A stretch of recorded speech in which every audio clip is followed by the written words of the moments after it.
एक ऐसी गलती जो हमेशा हम लोगों से सरज़द होती है, एक ऐसी गलती जिसे हम न चाहते हुए भी कर जाते हैं। जाने अनजाने में उठाया हुआ हमारा एक कदम हमें ऑनलाइन मार्केट से बहुत दूर ले जाता है। एक ऐसा सवाल जो लोगों का मुझसे था और वही सवाल मैं खुद से भी पूछता था, लेकिन उस वक्त मैं नादान था, मुझे इन चीज़ों की समझ नहीं थी। ऑनलाइन मार्केट में आपको काम करते हुए कुछ ही दिन हुए हों, यानी कि कुछ ही मंथ हुए हों, आपने काम का आगाज़ किया हो और क्लाइंट की जानब से आपको $825 का ऑर्डर मिल रहा हो और वो ऑर्डर किसी वजह से रिजेक्ट हो जाए, तो उस वक्त जो इंसान पर गुजरती है उसका अंदाज़ा शायद उसके सिवा कोई भी नहीं लगा सकता।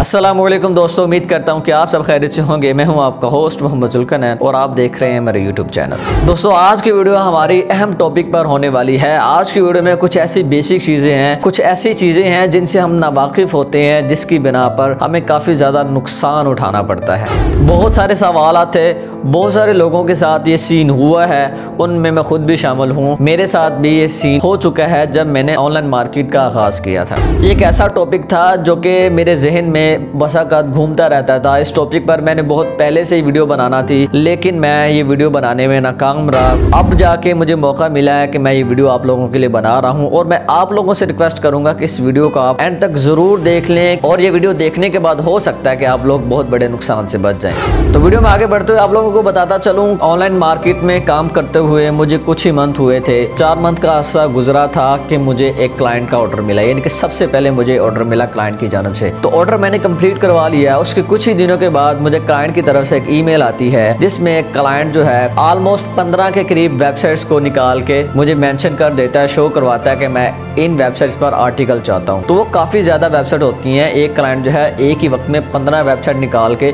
आपके सामने रख दे और कहे कि मैं इन पर आर्टिकल लगवाना चाहता हूँ, तो ये बहुत बड़ी खुशी की बात होती है। तो मैं भी बहुत ज़्यादा खुश था कि मुझे एक ही साथ में इतना ज़्यादा काम मिलने वाला है। तो मेरी क्लाइंट के साथ डील वगैरह हुई, बातचीत चली, तो जो डील हमारी तय पाई $825 में तय पा चुकी थी। अब कुछ दिन गुजरे कि क्लाइंट ने मुझे आर्टिकल सेंड कर दिए। जब टाइम आया पब्लिश करवाने का, आगे से एडमिन की तरफ से यही सुनने को मिला कि इन वेबसाइट पर अब आर्टिकल पब्लिश नहीं हो सकता। तो जब एडमिन की तरफ से ये ईमेल आई तो मैं अपना सर पकड़ के बैठ गया कि मेरे साथ क्या सीन हो गया। अब आप सोच रहे होंगे कि ऐसी क्या वजह थी जिसकी बिना पर एडमिन ने क्लाइंट आर्टिकल्स रिजेक्ट कर दिए। यहाँ पर आपको क्लियर करता चलूँ कि जिसको मैंने आर्टिकल सेंड किए थे वो कोई एडमिन नहीं था, क्योंकि वो एक रीसेलर था। शुरू में मेरा भी बहुत ज़्यादा शौक था कि मैं फेसबुक पर काम करूँ। फेसबुक पर मैं जाता था, वहाँ से वेबसाइट जो है वो लेता था और कोशिश मेरी यही रहती थी कि मैं इनके साथ डील कर लूँ, इनके साथ जो काम करके अपना काम जो है वो निकलवाऊँ। शुरू में मैंने बहुत ज़्यादा डेटा इकट्ठा किया, मेरे पास डेटा था, काफ़ी सारा डेटा था शुरू में। लेकिन वो एक होता है ना कि हमें बहुत ही कम और चीप प्राइस में वेबसाइट मिल जाती है फेसबुक पर। बहुत सारे रीसेलर बैठे हैं, बहुत सारे स्कैमर्स बैठे हैं जो कि आप लोगों के साथ स्कैम भी कर जाते हैं और बस का तो उन्हें खुद भी पता नहीं होता कि जो वेबसाइट हम आगे सामने वाले बंदे को दे रहे हैं ये किस वक्त बंद हो जाए, किस वक्त ये बैन हो सकती है। तो यही सीन मेरे साथ हुआ कि मैंने जिसको ऑर्डर दिया था वो एक रीसेलर था। रीसेलर की वजह से मेरे $825 जो थे हो जाते रहे। तो आज की वीडियो बनाने का मकसद ये है, यहाँ पर आपको ये बताता चलूँ, आपने बेशक फेसबुक से साइट्स ली हैं, बेशक आप फेसबुक पर काम कर रहे हैं, फेसबुक पर बहुत सारे वेंडर्स हैं, फेसबुक पर बहुत सारे रीसेलर्स हैं जिनके पास कंप्लीट वेंडर शीट्स होती हैं, जिनमें ढेरों साइट्स होती हैं और उनमें कुछ ऐसी साइट्स भी होती हैं जो कि बिल्कुल फ्री होती हैं और उनमें कुछ ऐसी भी होती हैं जिन पर कुछ टाइम के लिए आप लोगों का अकाउंट बन जाता है फ्री में और आप वहां पर अपना अकाउंट बनाकर आर्टिकल वगैरह पब्लिश कर सकते हो और कुछ अरसे बाद आपका अकाउंट जो है वो डिलीट भी हो सकता है। तो यही कुछ सीन था मेरे साथ जब मैंने उस रीसेलर को ऑर्डर दिया। तो उसके बाद उसने आगे से यही कहा कि इन वेबसाइट्स पर अब मेरा अकाउंट नहीं रहा, ये वेबसाइट बंद हो चुकी है। हालांकि वो बंद नहीं हुई क्योंकि इसका अकाउंट बंद हुआ था, जिसकी बना पर इसने मेरे सारे के सारे आर्टिकल रिजेक्ट कर दिए,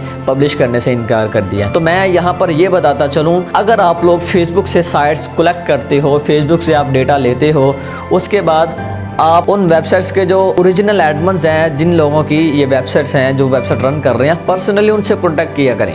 आप बेशक रीसेलर से वेबसाइट ले लें, लेने के बाद आप पर्सनली वेंडर से जाके कॉन्टैक्ट किया करें, क्योंकि रीसेलर्स का हम भरोसा नहीं कर सकते। क्योंकि अब यहाँ पर देखें, एक रीसेलर है, हमने उसके साथ डील किया $10 में, हमें 1 मंथ के बाद जाके ऑर्डर मिलता है क्लाइंट की जानब से। हम फर्ज करें क्लाइंट्स का डील कर लेते हैं $20 में, क्योंकि हमें $10 में पीछे से मिल रही है। अब $20 में हमने क्लाइंट के साथ डील कर लिया। अब हमने ऑर्डर जो है रीसेलर को दे दिया कि आप हमारा आर्टिकल जो पब्लिश करके दे दो। अब रीसेलर हमें क्या कह रहा है कि इस वेबसाइट की प्राइस जो है वो $10 नहीं रही बल्कि $20 हो चुकी है। तो फिर उस सूरत में जाहिर सी बात है, सर पकड़ने के सिवा हमारे पास कुछ होता नहीं। क्यों? क्योंकि पीछे से जो प्राइसेस हैं वो चेंज हो जाती हैं। बस अगर एडमन जो होते हैं वो प्राइस को चेंज कर देते हैं, प्राइसेस अप हो जाती हैं। वेबसाइट का जब रैंक बढ़ता है, वेबसाइट जब रैंक में ऊपर की तरफ जाती है, तो फिर ऑटोमेटिकली प्राइसेस जो है वो चेंज हो जाती हैं। अगर हमारा जो पर्सनली एडमन के साथ कॉन्टैक्ट होगा, उसके साथ बहस करके डील करके हम दोबारा $10 में पोस्ट लगवा सकते हैं, जबकि रीसेलर से हम नहीं लगवा सकते। कोशिश यही किया करें कि जितना हो सके आप पर्सनली वेंडर के साथ कॉन्टैक्ट करें, ना कि रीसेलर के साथ। उनमें मोस्टली कुछ ऐसे भी होते हैं जो कि स्कैम कर जाते हैं। स्कैम किस तरह से, आपसे आर्टिकल ले लेते हैं, आपके आर्टिकल लगवा के आपको लिंक सेंड कर देते हैं। जब आप लोग उनको पेमेंट भेजते हो रीसेलर्स को, आगे से फिर क्या होता है, रीसेलर जो हैं एडमन को पेमेंट सेंड नहीं करते, जिसकी बिना पर वो आपके लिंक्स जो है, आपके आर्टिकल्स रिमूव कर देता है, और उसके बाद आपका क्लाइंट जो है आपको रिफंड कर देता है पेपाल पर।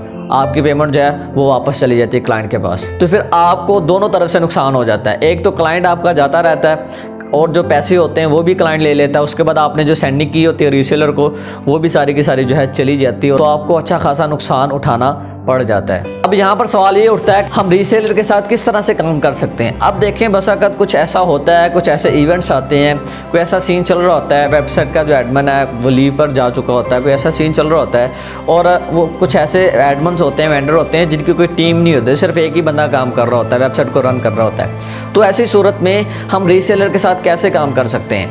ऐसी सूरत में हम जा सकते हैं फेसबुक पर। अगर हमें क्लाइंट की तरफ से ऑर्डर आया हो, हम एडमन से कॉन्टैक्ट कर रहे हो, लेकिन वो रिस्पॉन्स ना कर रहा हो, वो रिप्लाई ना कर रहा हो, हालांकि हमारी पहले उसके साथ डील हो चुकी है, 1 दिन गुजर जाता है, 2 दिन गुजर जाते हैं, लेकिन एडमन की तरफ से रिस्पॉन्स नहीं आता और क्लाइंट भी बार बार पूछ रहा होता है कि मेरा ऑर्डर अभी तक कंप्लीट क्यों नहीं हुआ, आर्टिकल अभी तक पब्लिश क्यों नहीं हुआ। तो इस सूरत में हम फेसबुक पर जा सकते हैं, लेकिन फेसबुक पर जाके हम यही डिमांड करेंगे कि हमें ऑथर अकाउंट चाहिए इस वेबसाइट पर, यानी कि हमें ऑथर की ज़रूरत है इस वेबसाइट पर। जिसका अकाउंट ऑथर अकाउंट है वो हमसे कॉन्टैक्ट कर सकता है। हमें आर्टिकल की ज़रूरत है, हम आर्टिकल पब्लिश करवाना चाहते हैं, तो इस सूरत में आप उनके साथ काम कर सकते हैं, अदरवाइज़ आप लोग काम नहीं कर सकते। अगर आप काम करेंगे तो आपको नुकसान उठाना पड़ सकता है अच्छा खासा। तो मार्केट में बहुत ही एहतियात से चलना पड़ता है। ऑनलाइन मार्केट में बेशक हम एक मार्केट में काम कर रहे हैं, लेकिन ना आप सामने वाले को जानते हो और सामने वाला ना आपको जानता है। पहली बात तो यह है कि क्लाइंट जल्दी आप लोगों पर भरोसा नहीं करता, ट्रस्ट नहीं करता।